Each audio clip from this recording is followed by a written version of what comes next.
Muy buenos días, queridos amigos, estimados hermanos. Hoy es martes 13 de enero del año 2026 y vamos a reflexionar la lección de escuela sabática que se titula Tener confianza. Ayer decíamos que Pablo estaba bien seguro de su situación ante el Señor y que nada de lo que le sucedería le afectaría, sino todo lo contrario, es decir, si vivía o moría. Esto significa que tenía confianza en quien él había creído. Notemos ahora el siguiente pasaje bíblico, Filipenses capítulo 1, versos 23 y 24. Porque de ambas cosas estoy puesto en estrecho, teniendo deseo de partir y estar con Cristo, lo cual es muchísimo mejor, pero quedar en la carne es más necesario por causa de vosotros. Para el apóstol Pablo era complicado decidir si vivir o morir. Ahora podemos encontrar sentido al título de la lección de esta semana. Esta fue la experiencia que tuvo que enfrentar el apóstol Pablo y que sin duda en algún momento también nosotros seremos confrontados al respecto. Y como dijimos ayer, finalmente el apóstol Pablo decidió morir como un mártir. Y después de muerto, sus obras darían testimonio de él y muchas almas llegarían al encuentro del Señor, que incluso hasta el día de hoy el apóstol es una inspiración y un poderoso testimonio que sigue llevando almas a los pies de Jesucristo. Sin embargo, el apóstol identificaba que lo mejor que le podía pasar era estar ya con el Señor. Eso sin duda alguna sería lo mejor, pero sabía que eso en ese momento no era posible, era totalmente imposible porque todavía había, el Señor no habría estar regresando todavía. Y note bien, y esto es lo que muchos han malinterpretado, intentando interpretar que el apóstol declara que al morir iría de inmediato al cielo, iría con Cristo, pero todos sabemos que eso no es posible y que nunca el apóstol habría dicho eso, porque en otras cartas deja bien claro el asunto del estado de los muertos y habla de la resurrección. Predicaba, enseñaba la resurrección, que ese sí es el mensaje que la Biblia presenta, la resurrección de los muertos. La Biblia es bien clara respecto al estado de los muertos y no debería existir ninguna confusión o discrepancia. Eclesiastés capítulo 9, verso 5, porque los que viven saben que han de morir, pero los muertos nada saben.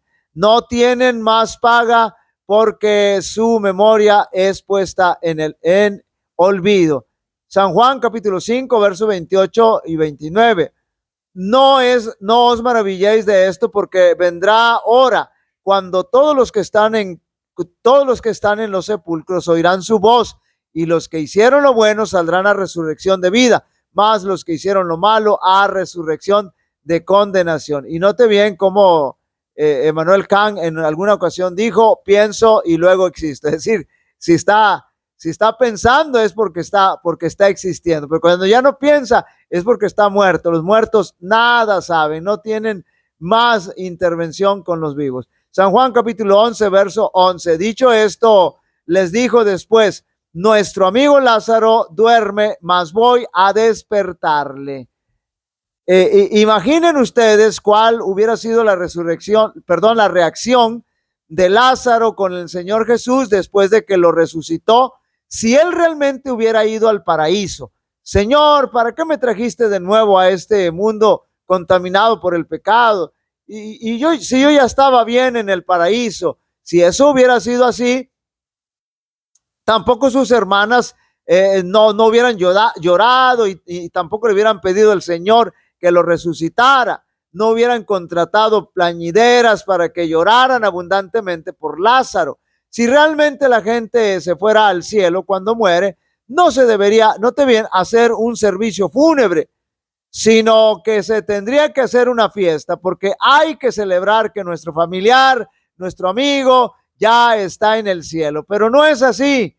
Vaya, si eso hubiera sido así, Lázaro le hubiera reclamado al Señor de haberlo devuelto a la tierra y hubiera proclamado: yo estaba bien allá en ese lugar que era así y así. Pero no es así. los muertos no van al cielo. La gente cuando muere no va al cielo, tampoco al infierno, no van al purgatorio y tampoco los niños se van al limbo, los niños que mueren. Todo aquel que muere va a la tumba y algún día se habrá de levantar en la primera o segunda resurrección, según haya sido su decisión aquí en la tierra mientras tuvo vida. El Señor Jesús comparó a la muerte con el sueño y en su segunda venida habrá de despertar a los muertos que murieron en Cristo y ahora sí, su destino inmediato será al cielo. Ahora sí, irán derechito al cielo. Primera de Tesalonicenses, capítulo 4, versos 16 y 17. Porque el Señor mismo con voz de mando, con voz de arcángel y con trompeta de Dios, descenderá del cielo y los muertos en Cristo resucitarán primero. Luego nosotros los que vivimos, los que hayamos quedado, seremos arrebatados juntamente con ellos en las nubes para recibir al Señor en el aire y así estaremos siempre con el Señor. El apóstol Pablo creía en la resurrección, sabía que en algún momento habría de morir y de morir como un mártir, pero un día habría de resucitar. Él lo sabía y que después de su muerte, lo primero que vería al ser resucitado sería a Cristo Jesús. Esa era la bendita esperanza del apóstol y debiera ser también nuestra bendita esperanza. Eso es lo que le da significado a nuestra vida. Y aunque el apóstol deseara ya estar con el Señor, cree que lo mejor para la iglesia es que viviera para hacer la obra de Dios. Noten cómo el apóstol Pablo, su primera preocupación era siempre la predicación del evangelio, pero nunca se rehusó a morir como mártir fiel en la causa del Señor. Para Pablo la cruz era el único objeto de supremo interés, es lo que acabamos de mencionar ahorita. Después que fuera detenido, pero después de que fuera contenido en su carrera de persecución contra los seguidores del crucificado nazareno, no había cesado de gloriarse en la cruz. En aquel momento, en aquel entonces, se le había dado una revelación del infinito amor de Dios, según se revelaba en la muerte de Cristo, y se había producido en su vida una maravillosa transformación, note bien, que había puesto todos sus planes y propósitos en armonía con el cielo. Desde aquella hora había sido un nuevo hombre en Cristo. Sabía por experiencia personal que una vez que un pecador contempla el amor del Padre, como se lo ve en el sacrificio de su Hijo, y se entrega a la influencia divina, se produce un cambio de corazón y Cristo desde entonces, y Cristo es desde entonces todo en todo.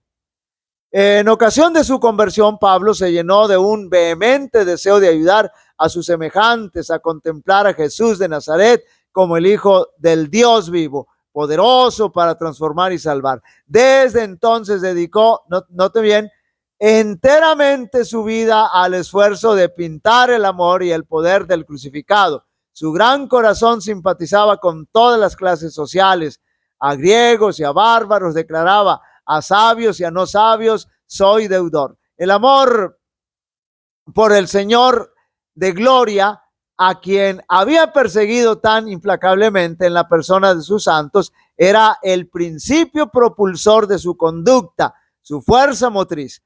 Si alguna vez su ardor en la senda del deber flaqueaba, una mirada a la cruz y al asombroso amor allí revelado bastaba para inducirlo a ceñirse los lomos de su entendimiento y avanzar en la senda de la abnegación. Es decir, estaba dispuesto a sacrificarse por el Señor y así lo hizo.